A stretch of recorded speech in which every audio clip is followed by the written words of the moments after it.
hello there, humans, hippies, earthlings, wherever you are, whatever you're doing, and if you're lucky enough indeed to be doing it too. Welcome back to channel. I'm Bushka, and today I want to talk to you about, this is called Bushka has a whinge, take 3 million.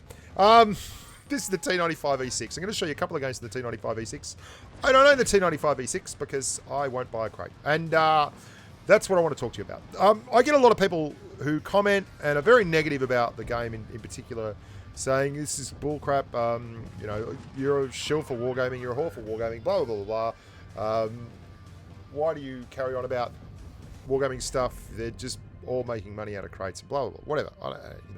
I sat in a room at Tankfest again and said uncategorically that tanks should not be in crates and tier 10 tanks should not be freaking premiums and, you know, whatever. I've said this for the past 3 years. I've said it every time. There's lots of people out there who'll tell you I've said this.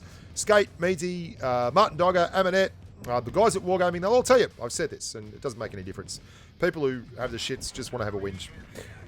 But this particular time, it did seem that there were more people in the room when I said it, because there was a lot of guys from R1B1 Raid, UN. There was a lot of people, ratings guys, and all kinds of stuff, and all the contributors.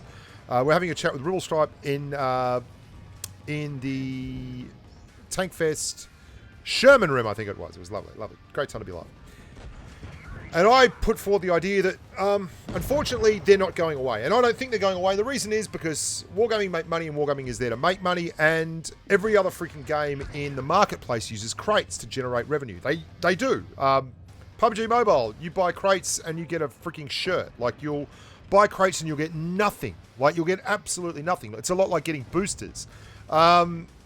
And this is something that really frustrates people. And we did put forward the idea. Meadsy particularly said that we need to get crates and rewards for crates sorted out. It can't be boosters, can't be crap like that.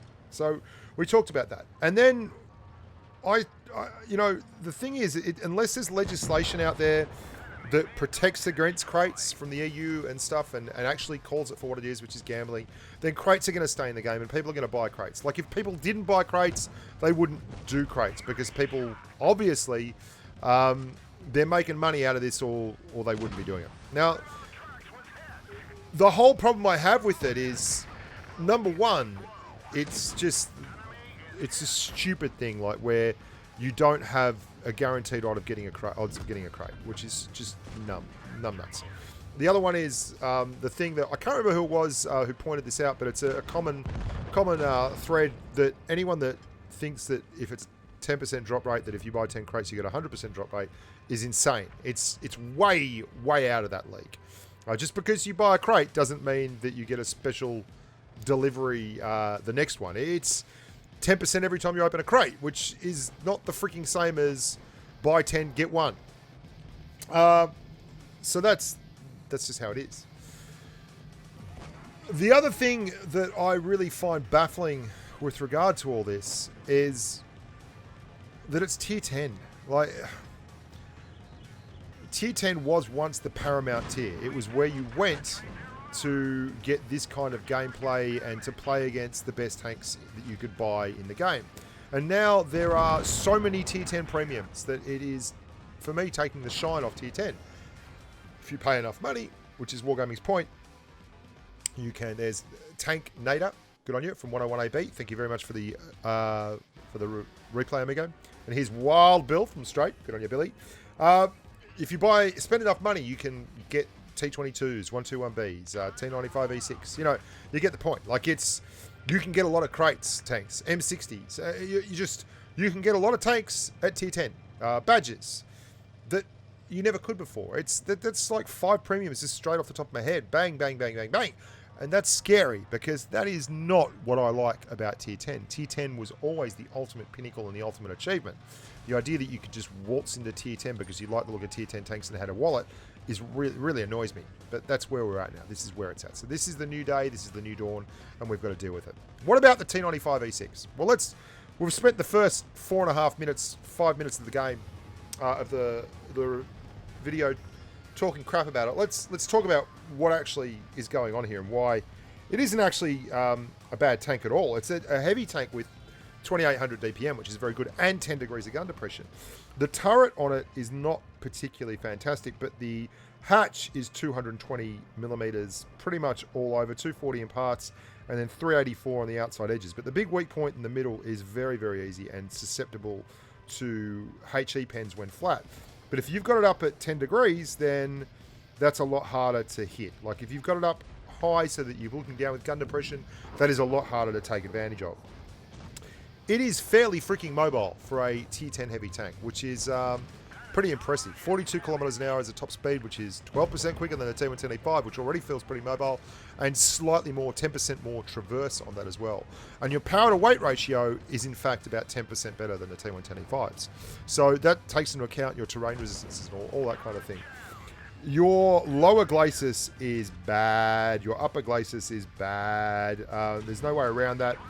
If you are firing in the open and, you know, and you're not shielding the bottom of your tank, you're going to get wrecked and deleted. That's all there is to it. I mean, this is that much is obvious from all these reviews, all the videos that I've seen on the footage and footage I've seen so far on the tanks. But for all that, it's a very interesting vehicle. It's a very mobile, big, heavy with 10 degrees of gun depression that could really do some business on flanks, particularly, I think, like desert sands, oasis palms, that kind of thing, where you can get out and roam a little bit about on the dunes, on the upslopes, downslopes. Because if you're moving backwards and forwards very quickly, that big hatch is going to be very tough to hit. Now, I got to tell you, I don't like balancing with hatches. Wargaming do it all the time. The M48RM pattern, the T110E3, the Chieftain, the AMX30B. It's where they take a tank, give it all the bells and whistles, and then put a great whopping big hatch on it to ruin the tank and make sure that it's not OP. I really hate that. It feels like lazy balancing to me. It really does. I don't like it at all. I'd much prefer a tank that was just balanced by the characteristics, the thickness of the armor and the gun depression and the DPM and the aim time and all that, instead of putting a big F-off turret on the top of it so that it's not too strong, like the Chieftain, the Tier 8 Chieftain and all that kind of stuff. I just don't like that gameplay mechanic. Still in all, Amanette's going to love this one because she hates the T110E5 getting the hatch removed. She liked the fact that the hatch was there. She felt like she got a lot of bounces off the hatch because people would always be trying to hit it, and she'd move the turret around and she'd troll people with that hatch rather than just, have it to be an impervious tanking machine when hull down. And I like that too. That's not a bad idea from Amanette. And she's a very different tanker to the style of tanker that I am in. It's nice to have different outlooks and different aspects within the world of tanks. I hope you guys enjoyed that one. I'm going to be in LA for a little while. I know that was really a bit of a whinge, but I've really had to say it. And I wanted to get it out there that we discussed all these factors already at TankFest. Your CCs, your community representatives, your community members discussed all this stuff at TankFest with Wargaming and gave them the feedback that you're going to give me in this video. So take that on board before you start yelling at me that crates suck. I mean, we all know that. It's like water's wet, grass is green and frogs don't bounce. Love your work, humans. When I get back from LA, programming will resume as normal. Until next time, stay safe on the battlefield. Bye for now.